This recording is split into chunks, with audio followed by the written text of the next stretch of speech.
Hey, y'all. Real quick while I got a moment. Have y'all been paying attention to the load board? Have y'all noticed how the loads going to the northwest, Washington State, Oregon, how those loads have risen? Now you're starting to see $8,000-$9,000 loads. Some of them you can negotiate for $10,000. Why is that happening? Because it's getting closer or deeper into the cold season, winters. A couple of weeks, I believe it was ago, I did a map for y'all on freight lanes as far as profit and cost, inbound and outbound freight rates. But I also talked about the seasons in trucking. So the weather's getting bad. People don't want to drive out into the people don't want to take the risk of driving out in those mountains out there, dealing with black ice, dealing with avalanches, dealing with high winds, freezing temperatures at night. So the rates are raising up, which is good. I'd love to go over there. So I'm still waiting for my truck to get finished painting. I probably got about another week before I start running again. But wherever there's a problem, you're going to get more money. Whenever you see a hurricane, a tornado, some type of natural disaster, you'll start seeing all these FEMA loads, and not even just FEMA, different types of relief and materials and things that need to go down there. Whenever the weather gets bad, like it's about to start now, you'll start seeing that. Also, y'all driving guys, what's about to happen? UPS, FedEx, Amazon, these holidays is about to be over. And around mid-December up until end of February, early March is normally the slowest time, unless you got some type of specialty freight or some type of dedicated stuff. So if y'all been crying now, brace yourself, because it's about to get even worse.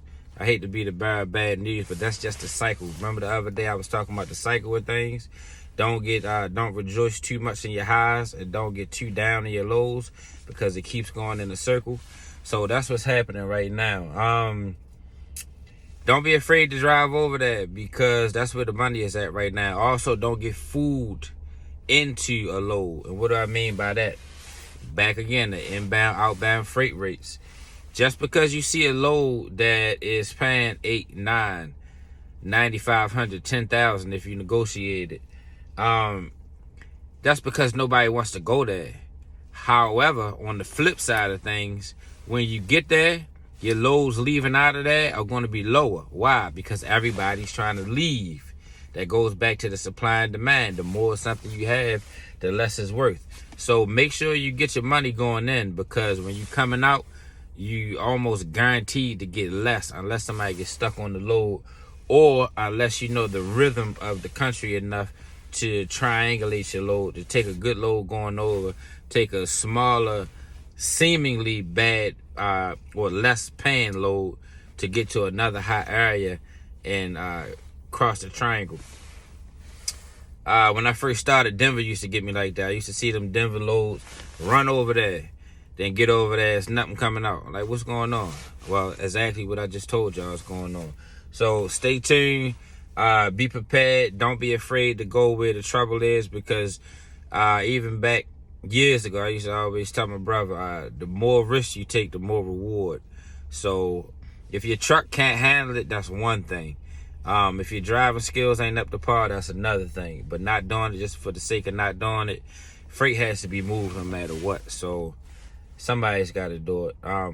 Till next time, peace. Hope y'all learned something. Also, I sent out mass text messages the other day. I don't know if y'all been paying attention to them, but anybody who has text 85 to that 855-675-0609 number received the full Magic Formula package with all 21 steps expounded.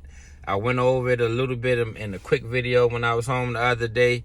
We got a 15-minute cap, so it's not but so much I can say in 15 minutes. I touched on each step, but on that mass text, you have each one of those 21 steps expounded upon. And the good thing about this is most of the stuff I've been teaching y'all, I've been teaching from experience. but I had time to sit down in Puerto Rico, which was why I went over there. So I cross-checked my experience with institutional information. So you're not just getting my own personal experience, you also getting it fact-checked through different websites and different American Trucking Association, the Census Bureau, and different organizations that compile data. So hope y'all learning something. We'll see y'all in January for the live event. I'm working on a date. It's going to be somewhere toward the end of January. I'll put it out as soon as I get it secured. Stay tuned until next time. Peace.